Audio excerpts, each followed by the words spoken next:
Welcome to today's agricultural documentary, where we will take you on an exciting journey to explore ostrich farming, the world's largest bird and a highly valuable asset in modern commercial agriculture. Though originally native to Africa, ostriches are now widely raised on farms across the globe, providing important commercial products such as meat, eggs, leather and feathers.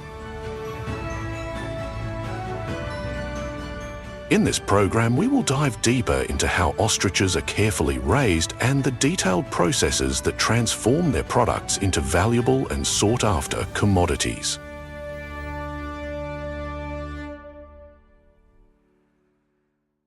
The ostrich is the largest flightless bird in the world and is now widely farmed in many countries across the globe, particularly in Africa and the Middle East.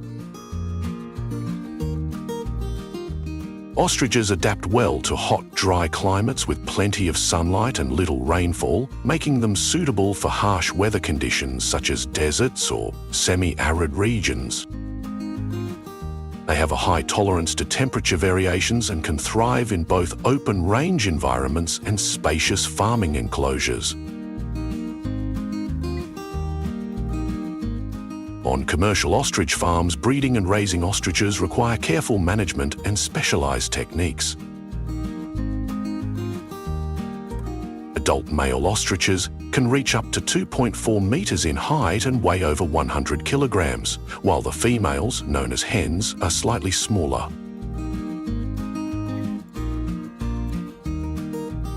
Ostriches reach breeding age at around 4 to 5 years. During the breeding season, ostriches are often raised in pairs or groups of 3 to optimize reproduction, while ensuring a comfortable and low-stress environment for the best productivity.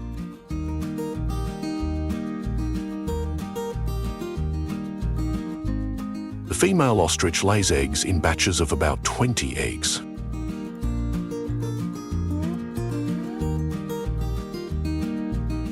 These are the largest eggs in the animal kingdom, each weighing up to 1.4 kilograms, with thick, durable shells that are often used for decorative purposes. In the wild, the ostrich mother typically lays her eggs in a communal nest on the ground. The male ostrich takes on the responsibility of incubating the eggs at night, while the female alternates during the day.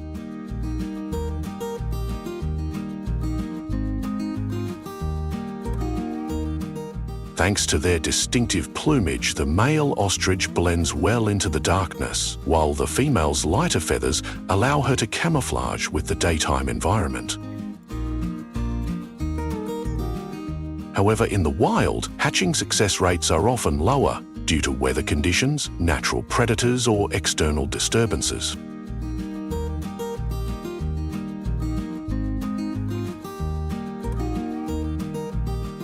In a controlled farming environment, eggs are carefully collected and placed into modern incubators, where temperature and humidity are consistently maintained.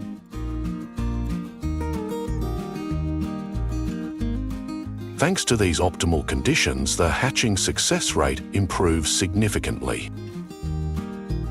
After approximately 40-45 days, healthy young ostriches begin to emerge from their shells, ready to enter the early stages of life under the meticulous care of the farmers.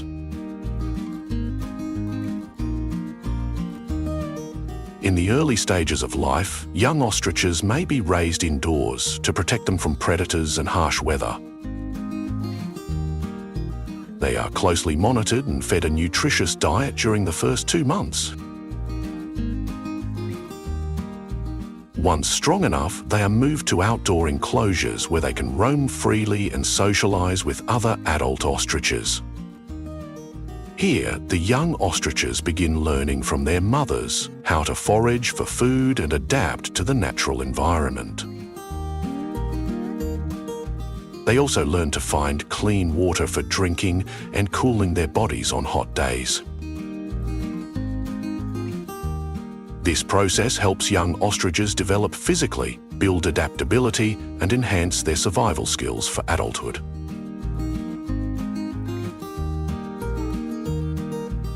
At the diet of ostriches is carefully designed to ensure they grow strong and reach their optimal size. Their main food sources include fresh vegetables, grains such as barley, corn and legumes, combined with specially formulated feeds rich in protein, vitamins and minerals.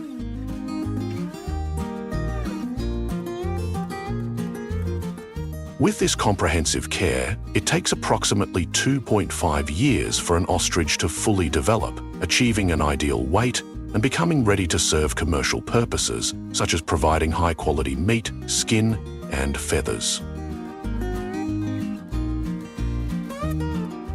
The main commercial value of ostriches comes from their meat, leather, feathers, and eggs.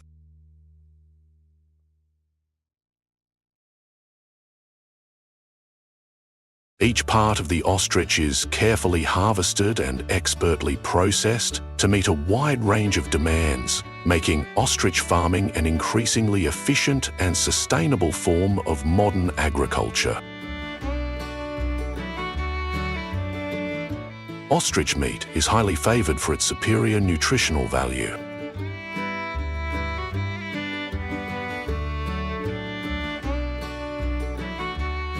Lean and low in fat, ostrich meat has a texture similar to beef, making it a healthy choice for consumers.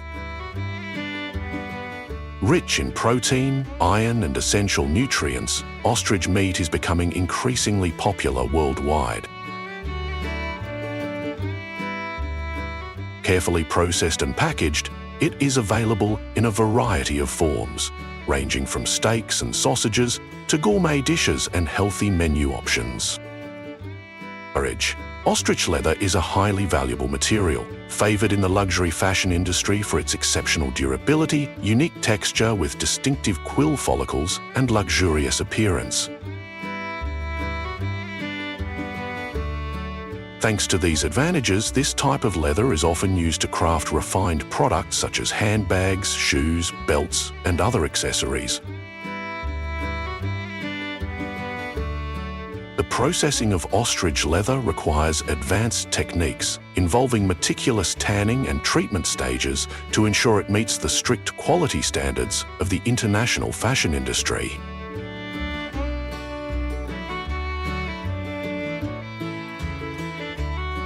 After being cleaned and chemically treated, ostrich leather is dyed and polished to enhance its durability and natural beauty, making it ready for the production of finished goods. Ostrich feathers have long been cherished for their unique beauty, softness and durability, making them suitable for a variety of uses. In the fashion industry, they are used in the design of dresses, hats, handbags and shoes, adding a striking and distinctive touch to the wearer's appearance. Additionally, they play a significant role in enhancing artistic performances and costumes, creating a luxurious and captivating look. The feathers are typically harvested during the ostrich's natural molting phase, ensuring a humane and sustainable process that protects the environment and preserves this valuable resource. Ostrich eggs not only possess nutritional value, but also offer significant artistic and commercial potential. With their smooth surface and high durability, the thick and sturdy shells serve as an ideal material for artisans to create intricate works of art such as lamps, decorative items, and unique souvenirs. Under skilled hands, the eggshells are carved into products that are both functional and aesthetically pleasing.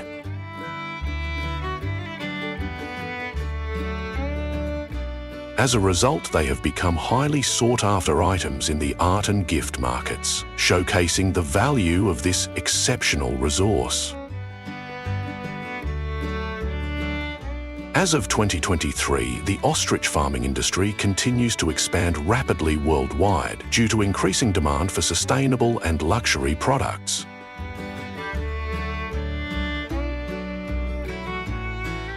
Countries such as South Africa, Australia and the United States are currently leading producers with large-scale, well-invested and efficient farms. The industry's growth not only meets global commercial demands, but also contributes to boosting agricultural economies and creating sustainable employment opportunities in many regions. In addition to its commercial value, ostrich farms have evolved into unique and attractive tourist destinations.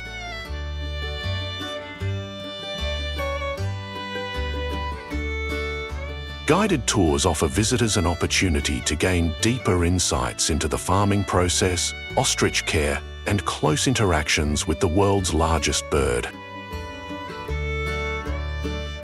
This combination of tourism and education provides visitors with a fresh and engaging experience while also promoting the value of the ostrich farming industry.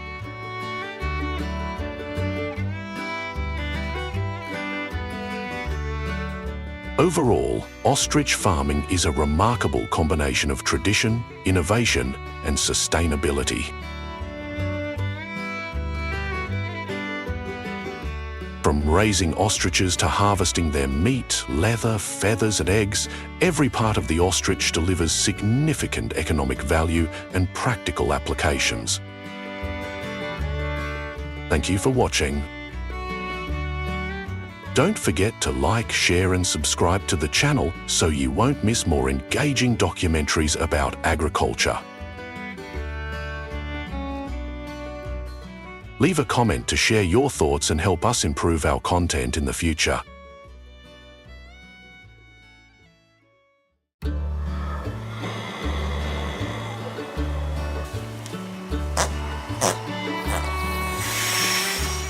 Did you know that every year, millions of horses around the world not only represent freedom and strength, but also become part of a multi-billion-dollar meat industry?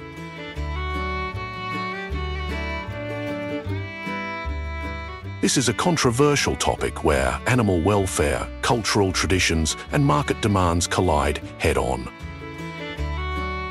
So how do horses, starting from the vast grasslands, continue to appear in racetracks, breeding farms, and finally end up in the slaughterhouse where their fate is decided?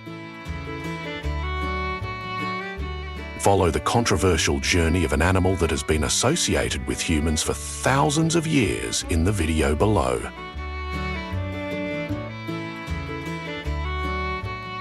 The story begins on the prairie, where herds of wild horses still roam free.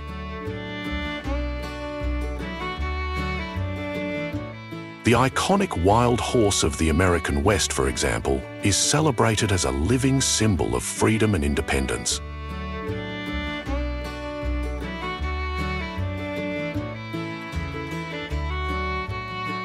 Yet managing these herds has become a major challenge. In the United States alone, more than 82,000 wild horses roam public lands, primarily in Nevada. Federal agencies spend more than $150 million, 0 cents annually on roundups, rescue operations, and care at government facilities. To some, these programs represent humane rescue efforts, giving thousands of animals their first chance at human affection. To others, however, they are seen as costly, ineffective measures to address a growing population that is putting pressure on ecosystems and public resources. And while this debate continues, tens of thousands of American horses are exported across the border each year to Mexico and Canada, where slaughter for meat is legal and supplies high-end markets. On farms around the world, the cycle begins with breeding. In early summer, mares enter breeding season, attracting stallions who fiercely compete for dominance and the right to pass on their genes. In the wild, these battles can be brutal, often resulting in injuries or even deaths of foals suspected of not belonging to the dominant sire.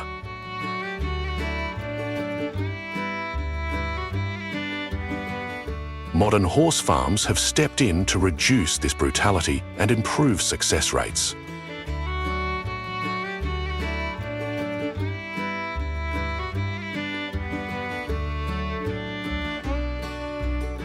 Artificial insemination has become a standard practice, allowing breeders to control blood flow, prevent injury and maximize the likelihood of conception.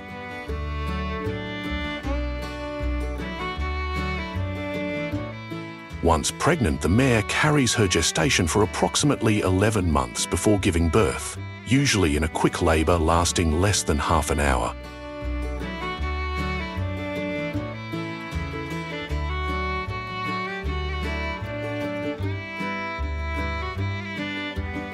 Within a few hours, the foal can stand, suckle, and take its first wobbly steps into a world shaped by both nature and human intent.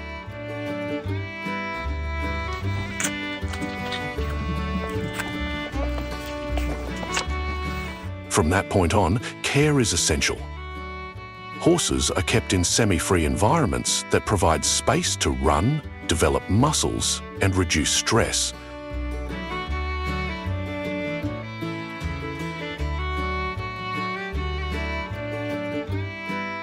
Farmers carefully balance natural grazing with supplemental feeding, often providing more than 11 tons of hay, grain, and nutrients per day on farms with just 1,000 horses, along with tens of thousands of litres of clean water. Preventative healthcare is also important. Horses are vaccinated against diseases like influenza and tetanus, treated for parasites, and receive regular dental and hoof care.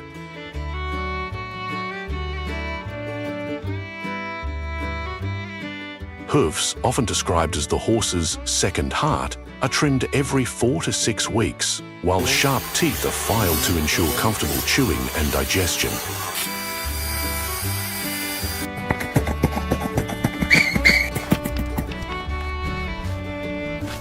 At advanced facilities, some horses even undergo costly surgical procedures or rehabilitation, especially when they are brought to the racetrack. Racehorses, in particular, live under extremely demanding conditions.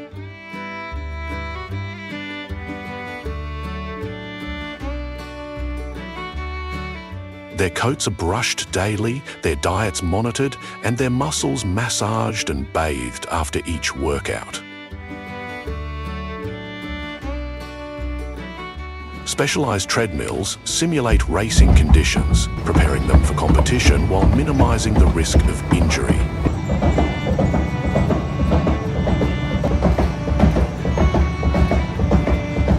Years of meticulous preparation can lead to careers lasting just 2 to 6 years, during which the animals compete for glory and money.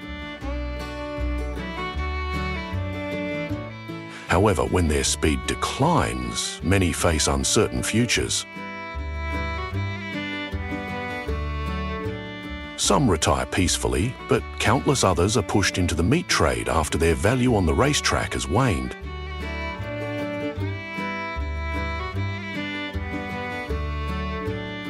In countries like China, Kazakhstan, Mongolia, and Argentina, horse meat is part of the culinary tradition, providing protein-rich, low-fat red meat on par with beef or pork. The process of turning horses into food is rapid and industrialized. First, the animals are stunned with a pin-locking device to render them unconscious, a measure intended to minimize stress and movement.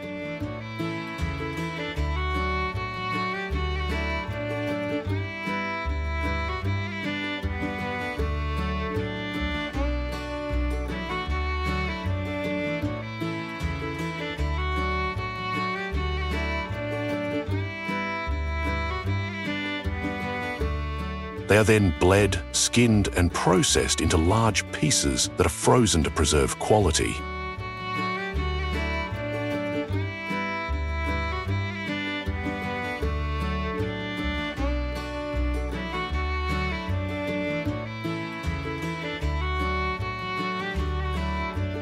Horse meat, especially prized for its sweet flavor and rich iron content, has found its way onto tables in Japan, France, Belgium, and across Central Asia.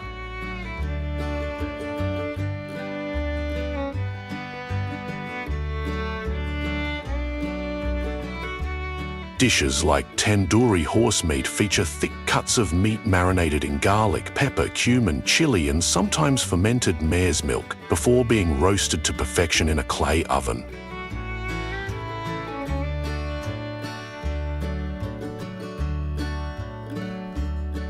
The result is a smoky golden crust with tender, juicy meat that carries centuries of cultural heritage.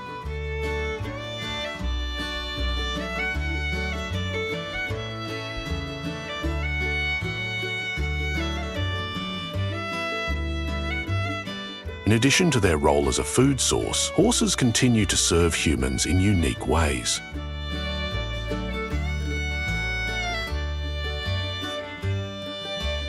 In Mongolia and Kazakhstan, fermented mare's milk, known as kumis, remains a beloved beverage, symbolizing the bond between nomadic peoples and their herds.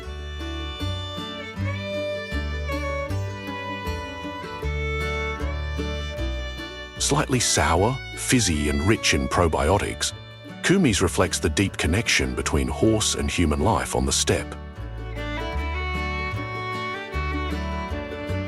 Meanwhile, in developed countries, horses are often companions, athletes, or symbols of prestige.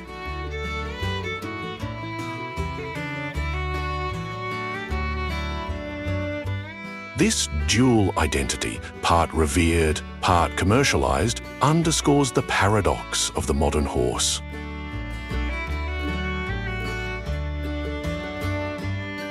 So, what do you think of the journey of these legendary animals?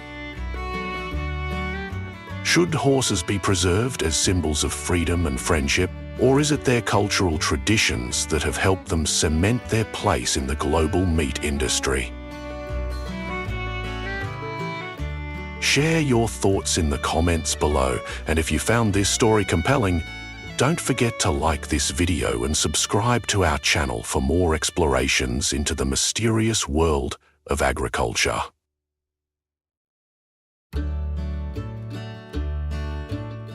Every year, more than 2 million tons of scallops are harvested and processed, a staggering figure that reflects the remarkable allure of this small mollusk. From icy oceans, they become a refined, nutrient-rich delicacy, gracing luxurious dining tables across the world. Yet few people know that behind their delicate sweetness lies an advanced and mysterious process of farming, harvesting, and processing.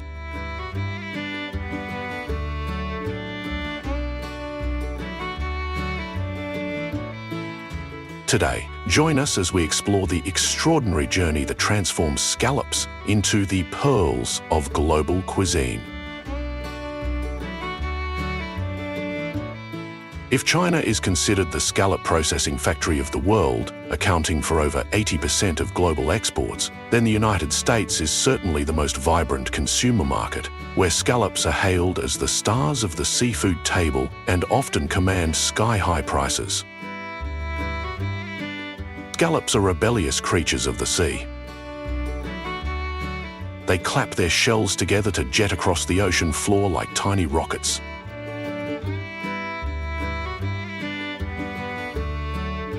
Along the edge of their shells lie nearly 200 eyes that act like a biological radar system, constantly scanning for danger and triggering an escape in the blink of an eye.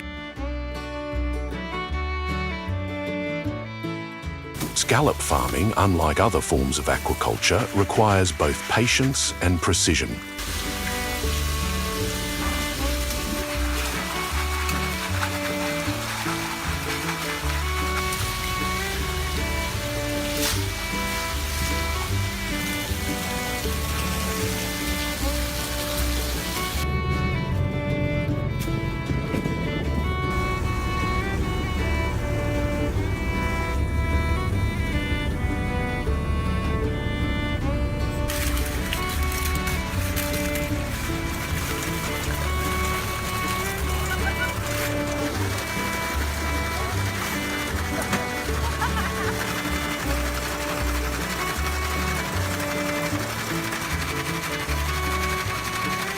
The most widely used method is the long line technique, in which young scallops, known as spat, are carefully attached to ropes and left to grow in pristine waters.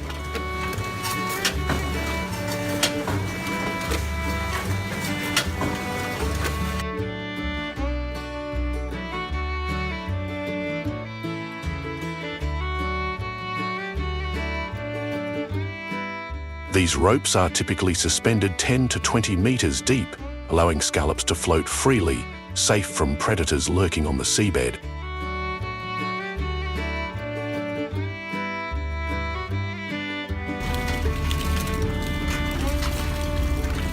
In regions such as Hokkaido, Japan, or Nova Scotia, Canada, vast underwater farms stretch for kilometers along the coast, each rope swaying in the currents like living strands of pearls.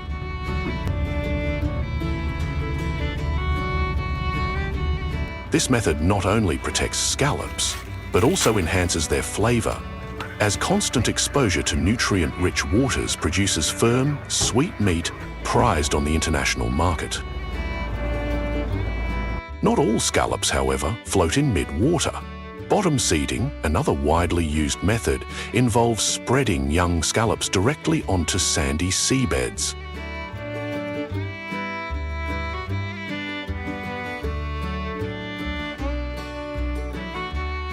While this approach requires less labor, it carries more risks.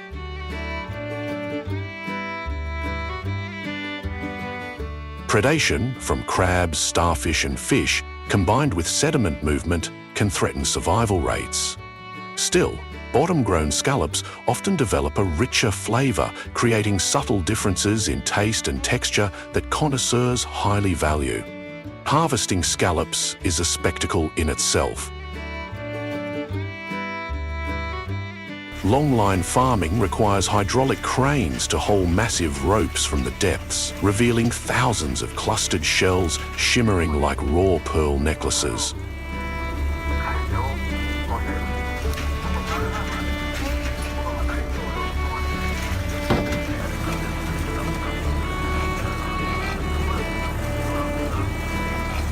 On average, a single harvested rope can yield more than 500 kilograms of scallops, depending on density.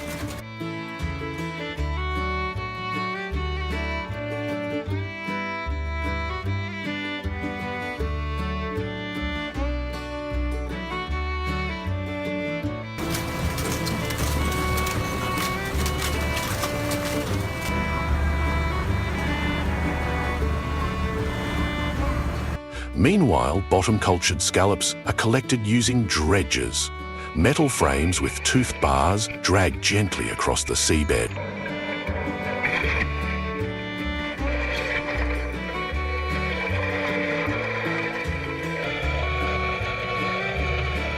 Each sweep, lasting only 15 to 30 minutes to minimize ecological impact, uncovers scallops nestled in the sediment. A single dredge haul can bring in 700 kilograms, a reward earned after months of patient cultivation.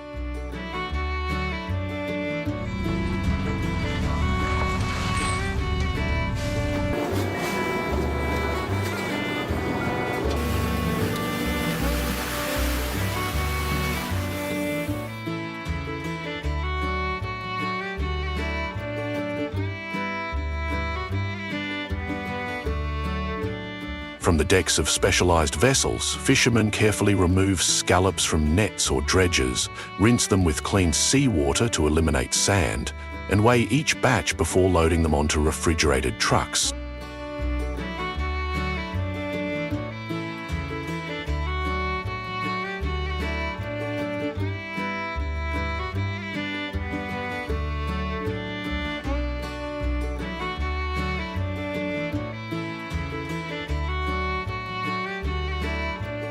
Within just hours, these living gems are on their way to some of the world's most advanced processing facilities.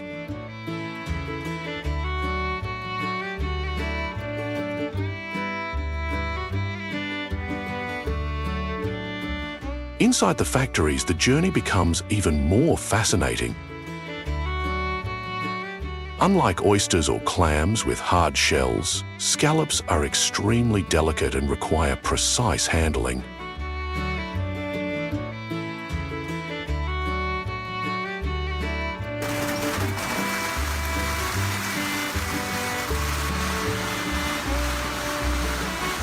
The first stage is high-pressure cleaning.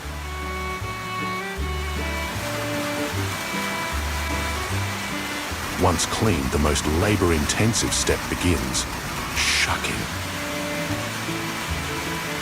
Scallops are prized for their adductor muscle, the ivory white meat that gourmets treasure most. At many facilities in Japan, skilled technicians can shuck 1,200 to 1,500 scallops per hour with specialized knives, preserving freshness and keeping the flesh intact. Live shucking retains the scallop's natural sweetness, making it essential for premium export markets such as the United States and Europe. However, manual shucking is not without risks.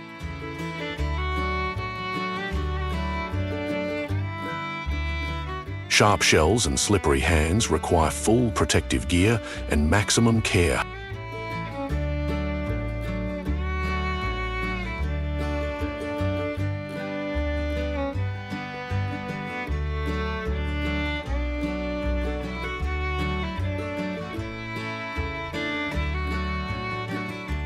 To ease the burden, modern plants have adopted automation. On automated shucking lines, workers place scallops on conveyors, while mechanical arms and blades precisely open the shells. After shucking, scallop meat undergoes a final cleaning in aerated tanks and high-pressure spray systems, ensuring complete removal of shell fragments and viscera. This meticulous process elevates the product to sashimi-grade quality, fresh and safe enough to eat raw. Once cleaned, scallops enter the freezing stage, one of the most critical for preserving quality.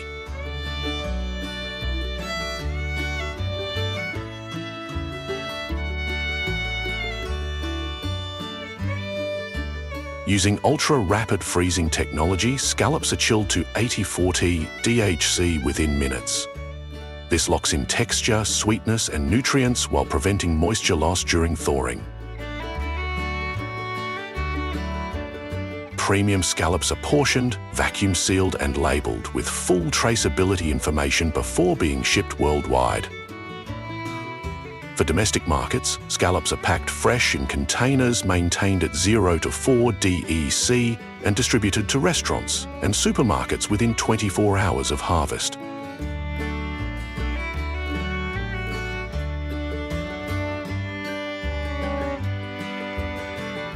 This has been the captivating story of how millions of tons of scallops are processed in factories each year, and we'd love to hear your thoughts.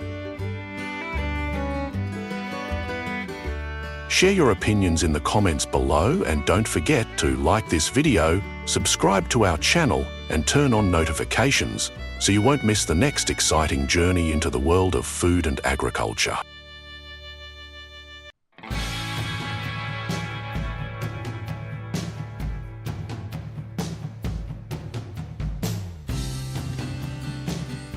Every year, more than 1.5 million tons of sardines are caught worldwide, a staggering figure that makes this small fish the backbone of the global seafood industry.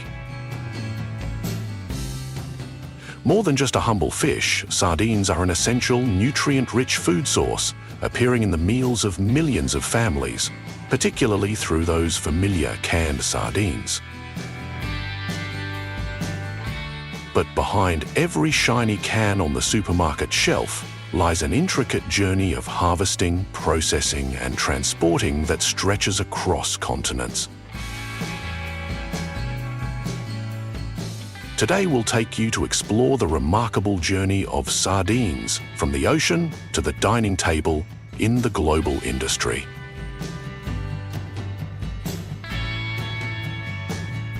The story begins at sea, where modern fishing fleets venture into the fertile waters of the Atlantic and Pacific Oceans during peak sardine season, which runs from late spring to early autumn.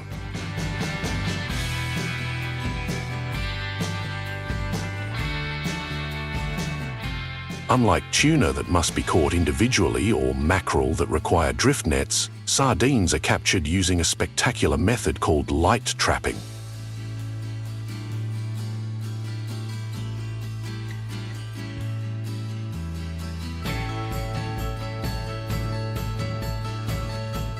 At night, powerful floodlights are switched on, turning the ocean's surface into a glowing stage that lures massive shoals of sardines to the surface.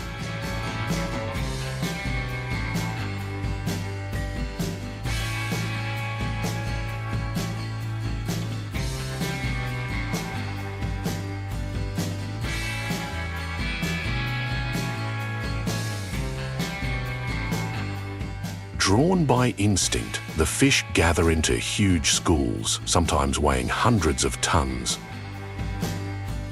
Once detected by sonar and radar, enormous purse seine nets are deployed, encircling the glittering shoals in a swift, silent sweep.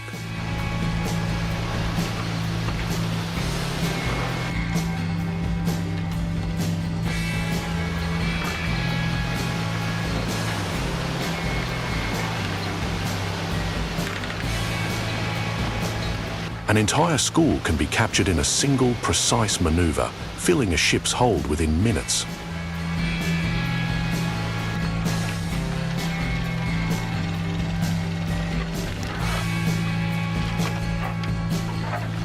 From there, sardines are immediately chilled in ice bins or frozen in deep cold storage compartments at about -20 DECG, preserving freshness for the long journey back to shore.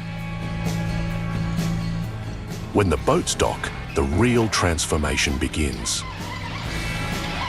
Sardines are unloaded, size graded by powerful machines and transferred into insulated containers packed with ice.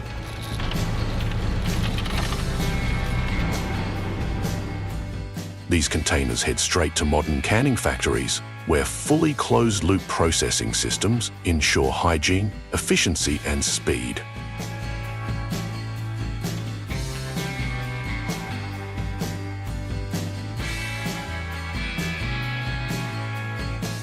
Upon arrival, sardines are immersed in large brine tanks.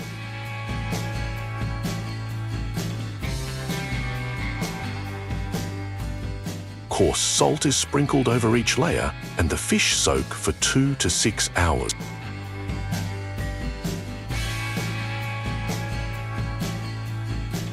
After brining, sardines are rinsed with high-pressure water jets, up to 50 litres per minute, to remove salt, sand and impurities.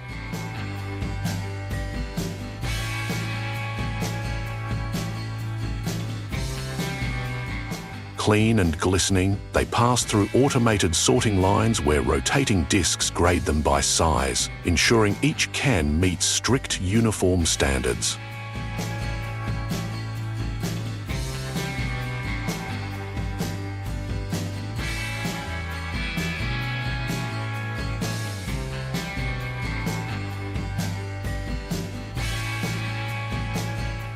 With a capacity of up to 5 tons per hour, these systems handle volumes unimaginable just decades ago.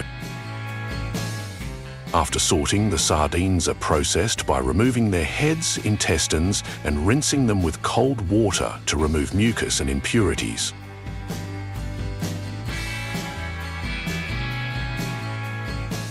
Because of their thin skin, soft flesh, and small bones, the fish are fragile, so precision is required.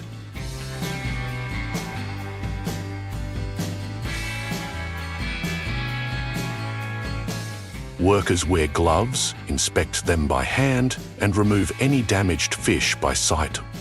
On average, each person can process more than 1,000 fish per hour, then arrange them in stainless steel baskets with drainage holes.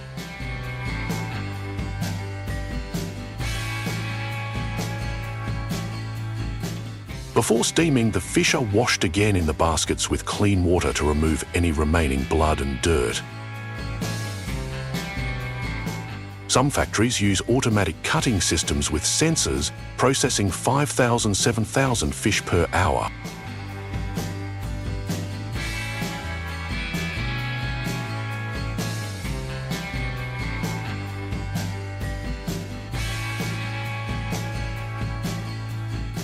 Next, the fish is steamed at 100 and 110 dLC for 10–15 minutes to lightly cook the fish, making the flesh firm, reducing the fishy smell, and making it easier to pack.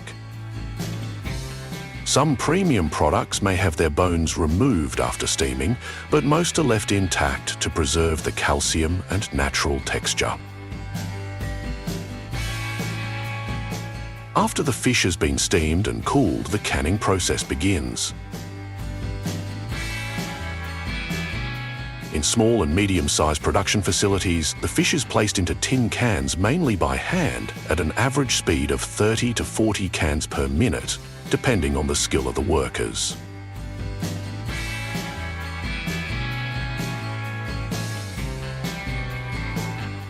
Meanwhile, in large capacity factories, the automatic canning system can operate continuously, producing thousands of cans per hour, ensuring uniformity in weight and minimizing manual labor.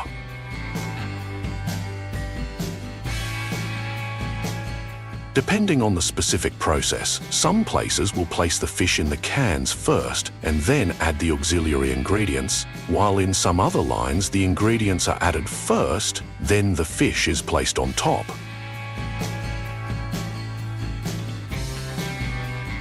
The auxiliary ingredients often include a few slices of carrots, hot peppers, chopped pickles, bay leaves or a few green peppercorns, all added by hand to ensure the right proportions and to preserve the traditional flavor of the product. After finishing the fish and ingredients, workers will pour tomato sauce, brine or vegetable oil into each box according to the prescribed quantity, usually from 100 to 150 ml. All ingredients are put into the box before proceeding to seal the seam, preparing for the next sterilization step.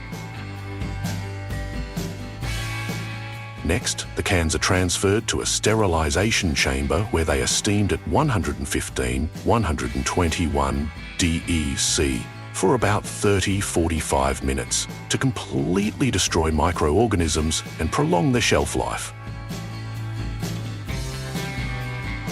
After sterilization, the cans are cooled. The oil layer on the outside is washed off, then dried and labeled.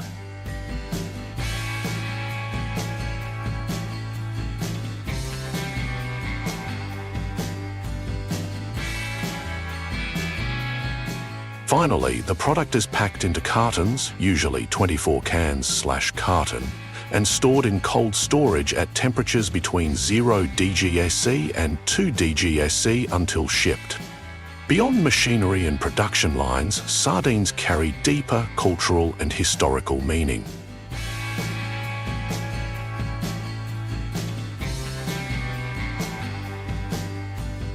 In Portugal, they are celebrated during Lisbon's June festivals, grilled on street corners and revered as a national symbol.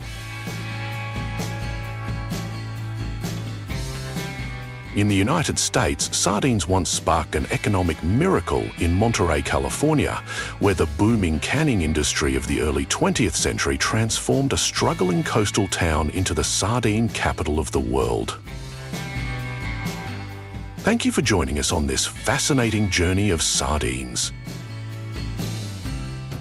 Share how you enjoy this food in the comments below, and don't forget to hit like, subscribe, and turn on the notification bell so you won't miss more captivating stories about the world of food and agriculture.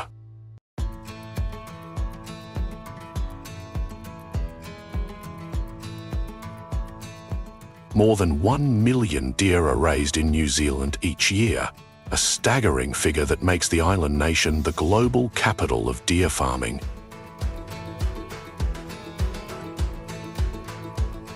Nearly 90% of the world's venison and antler exports are sourced, fueling a multi-billion-dollar industry. But behind those majestic antlers lies a modern farming system that combines the best of biology, technology, and ancient tradition. Today, we take you on a journey through the deer's fascinating journey in the global agricultural landscape.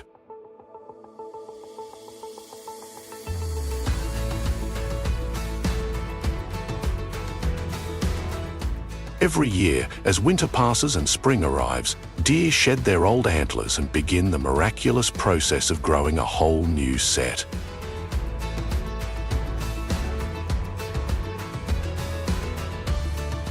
This remarkable biological phenomenon has fascinated scientists and farmers for centuries, fueling the growth of a global industry focused on deer antlers and velvet antlers, two precious commodities used in medicine, dietary supplements,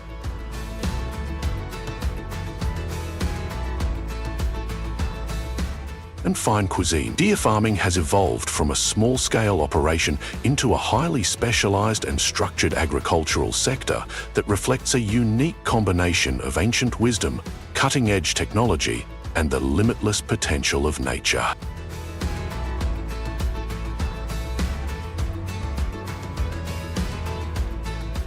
The deer breeding process begins with the controlled breeding of selected deer through natural mating or artificial insemination.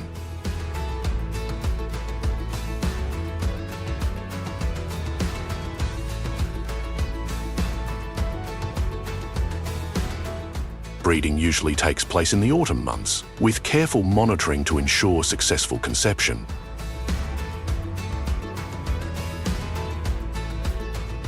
Once a doe is confirmed to be pregnant, she is given special care and kept in a quiet pen to reduce stress.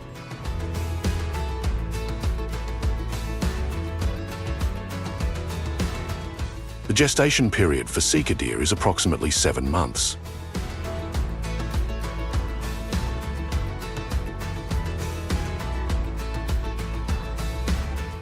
Fawns are usually born in secluded areas of the pen, ensuring a safe and quiet environment.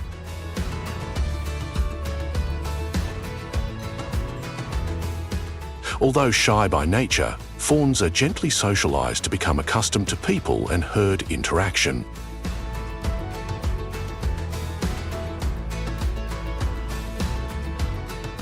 Raising adult Sika deer is a complex process.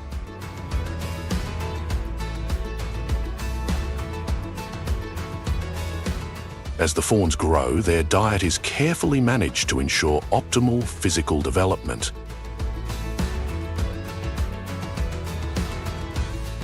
Common feeds, such as clover, alfalfa, and various grasses, form the basis of the diet, providing essential fiber and vitamins.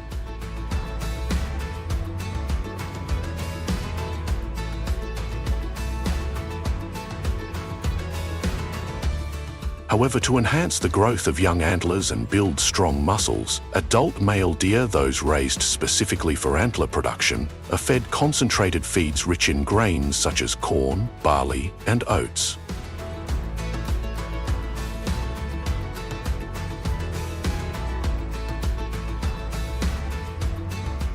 These protein-rich, carbohydrate-rich feeds play an important role in supporting the rapid growth of young antlers.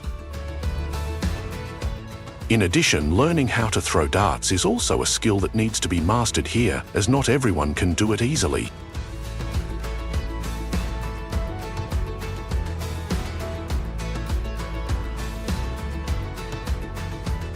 This is how the Chinese vaccinate their deer to stay healthy.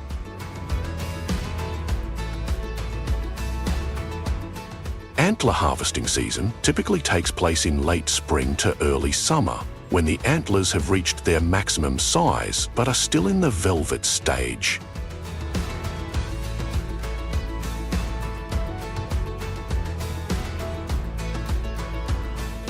The deer are anesthetized before the antlers are removed to prevent any sudden movements that could injure the deer or the handler.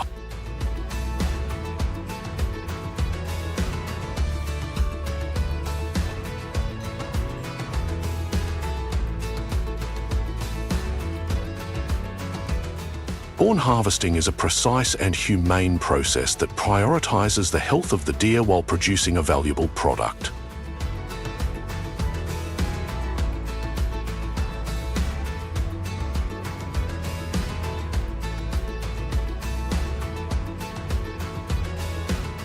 Once the antlers are removed, the deer's wound is immediately treated with an antiseptic solution to prevent infection.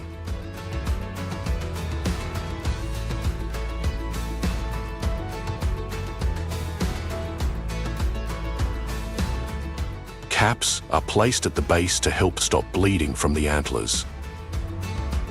When antlers are cut, they can bleed profusely, and the cap acts as a pressure bandage to protect the animal while it heals.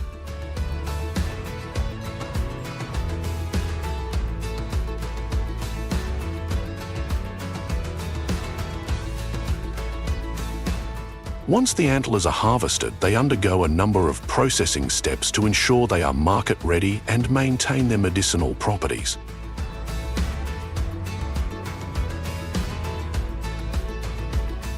Antlers are dried using specialized drying equipment that controls temperature and humidity to ensure the antlers dry evenly without losing their nutritional value.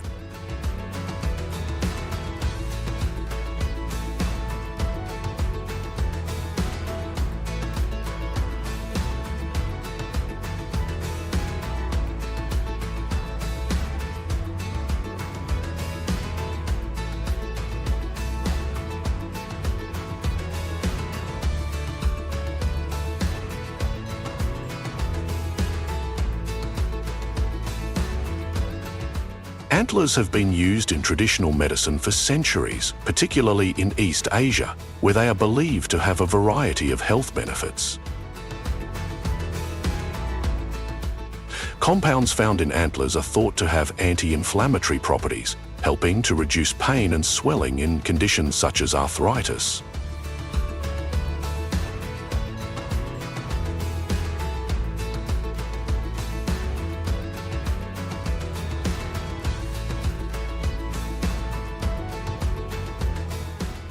Deer genitals are also highly valued in traditional Chinese medicine, where they are believed to enhance sexual health and vitality. In addition to antlers, venison is also a valuable product. China consumes about 30,000 tons of venison each year, with global consumption reaching nearly 100,000 tons.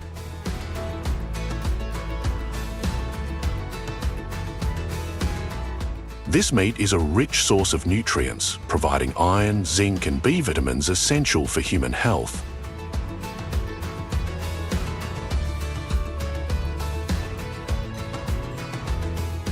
Unlike conventional red meat, venison is lean, making it a favorite choice for health-conscious consumers.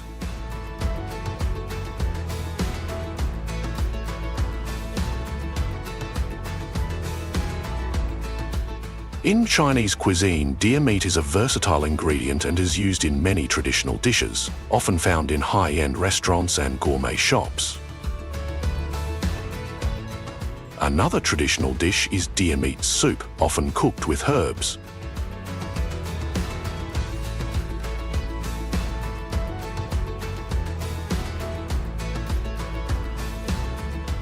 The meat is stewed for many hours with ingredients such as wolfberry, ginseng, and jujube, creating a nutritious and restorative broth. The entire process of deer farming in China reflects a harmonious blend of age-old tradition and cutting-edge agricultural techniques. From caring for newborn fawns in tranquil forests to skillfully harvesting antlers with medical precision, every stage underscores the country's dedication to quality, ethics, and sustainability.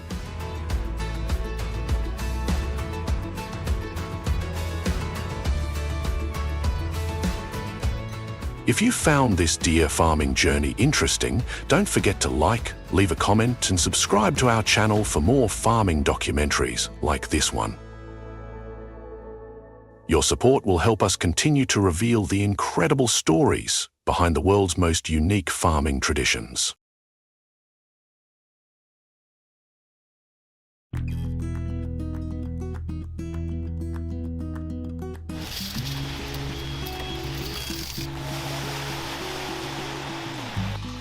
With its long, slender body and shimmering silver scales, Mackerel is not only a familiar sight on the dinner table, but also a fish that brings in more than 5 million tons each year, becoming an important food source for millions of families.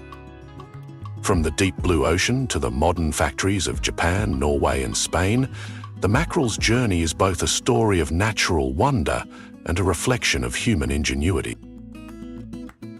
Behind each can of fish or golden fillet is a global chain of catching, processing, and distribution worth more than $6 billion.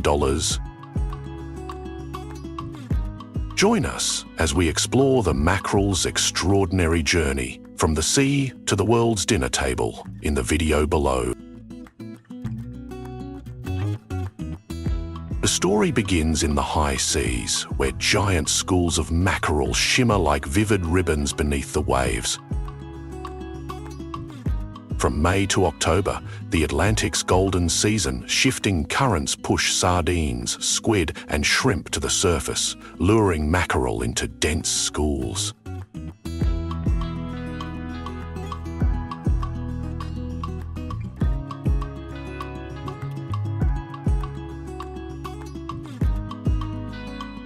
For fishing fleets, this is the time to strike. The most impressive method used is the purse seine, a giant net hundreds of meters long that encircles the entire school in a single sweep.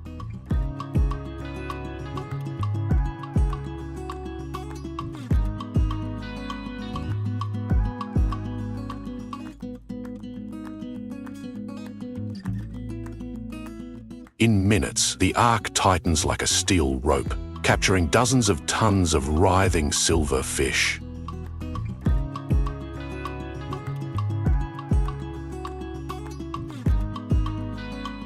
Refrigerated cranes roar to life, dumping heavy catches into warehouses, chilled to -20 degrees Celsius, preserving freshness almost instantly.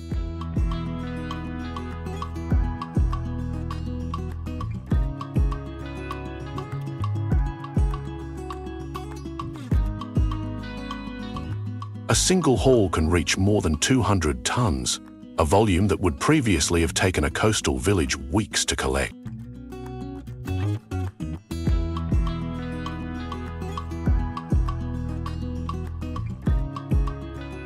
But not all mackerel congregate in easy-to-catch schools. When they spread out or dive deep, fishermen turn to longline fishing. This meticulous method involves dropping a main line tens of kilometers long with thousands of hooks baited with squid or sardines suspended invisibly in the water. Each bite yields a shiny fish, carefully unhooked and stored to preserve its pristine quality. While slower, this technique produces exceptionally fresh catches that are sought after in high-end markets. Combined with purse seine nets and long lines, the hunt is relentless year-round, stretching from the icy waters of Norway to the sunny waters of Japan.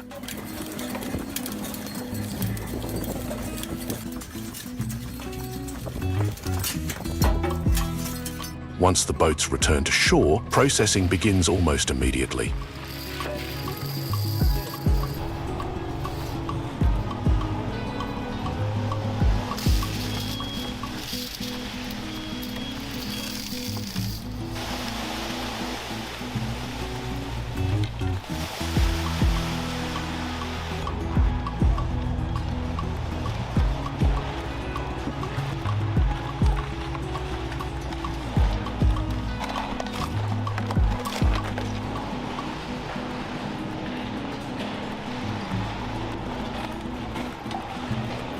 Some fish are auctioned at dawn at markets where traders bid under flickering lights.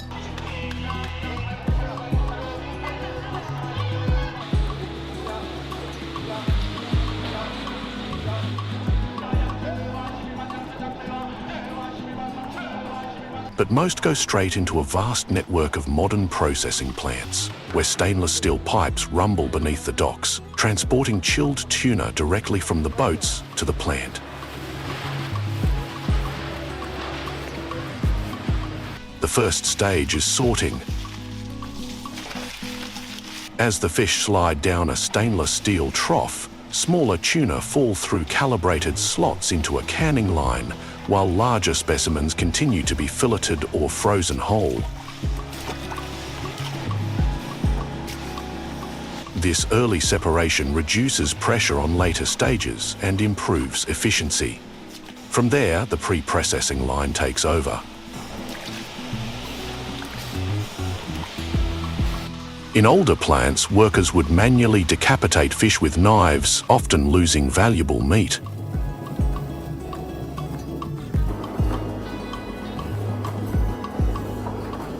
But in modern facilities, each tuna is placed into a mold aligned with laser guidance.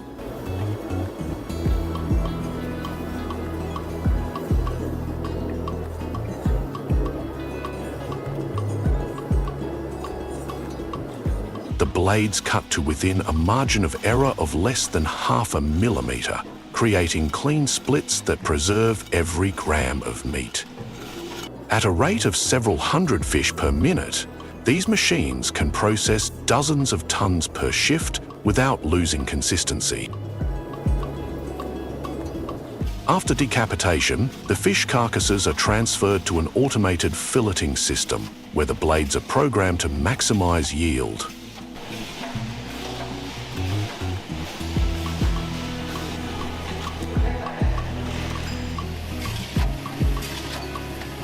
Although mackerel has relatively few small bones, processors still take the extra step of deboning to meet the most stringent export standards. In some facilities, workers use steel tweezers to carefully pick out even the smallest of bones under bright lights.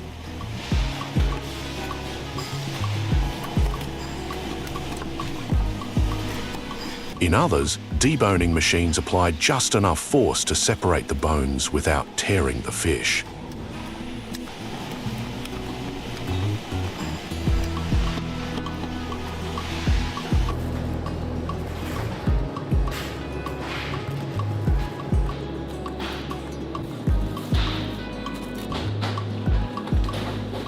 Next, the fillets are lightly salted, a crucial step. Cold water sprays wash away protein residue and cools the fish before being immersed in a 2 to 3% light brine solution. This does not make the fillet salty, but instead strengthens the muscle fibers, removes odors, and stabilizes the color, giving each fillet a firmer texture.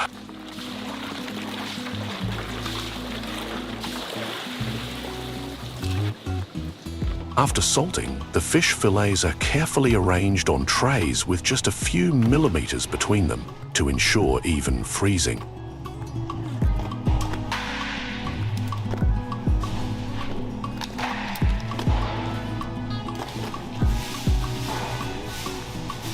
The fish are then transferred to blast freezers at temperatures of -35 to 40 degrees Celsius, where powerful air circulation freezes the fish in just a few minutes.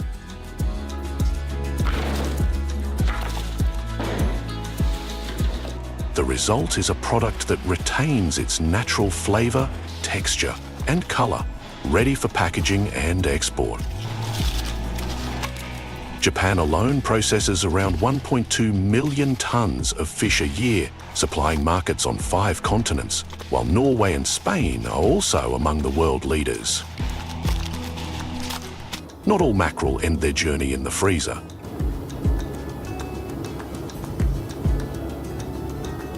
Many are turned into grilled teriyaki portions, a popular Asian specialty. Fillets are passed through a grill chamber where superheated steam cooks the fish evenly at around 300 degrees Celsius. As the fish floats, an automated system sprays both sides with a mixture of soy sauce, sugar, and ginger extract.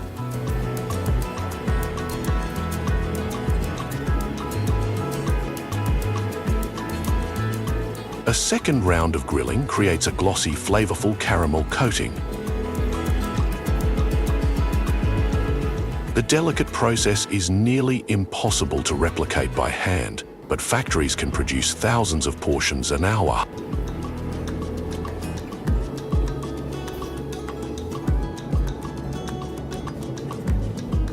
If you enjoyed this in-depth exploration into the wonderful world of seafood cooking, don't forget to like the video, share it with your friends, and subscribe to our channel for more food and farming documentaries.